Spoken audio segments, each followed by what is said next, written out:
আলহামদুলিল্লাহ অবশেষে আফগানিস্তানে এসে পৌঁছলাম। আমার পাশে রাজধানী কাবুলে যে এয়ারপোর্ট, ইন্টারন্যাশনাল এয়ারপোর্ট থেকে বের হয়েছে আলহামদুলিল্লাহ। তো ভূমিকম্পে কত লোক ক্ষতিগ্রস্ত হয়েছে ভিডিওতে যা দেখেছি তা সত্য কিনা কিংবা আসল অবস্থাটা কেমন আমি একটু জিজ্ঞেস করবো। ব্রাদার আসসালামু আলাইকুম, হাউ আর ইউ?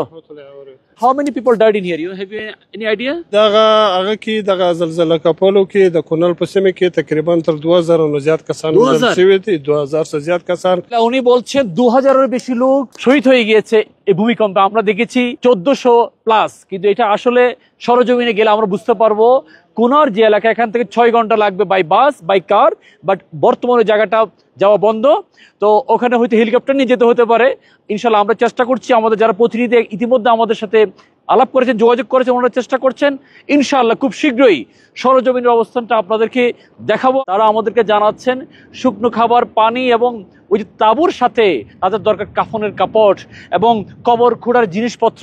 আমি প্রত্যেকের কাছে দোয়া চাই আল্লাহ তাআলা যাতে আমাদের কাজগুলো সহজ করে দেয়। পুরোটা একটা পাহাড় পর্বতময় এরিয়া, আমার জীবনে প্রথম আসলাম আফগানিস্তান।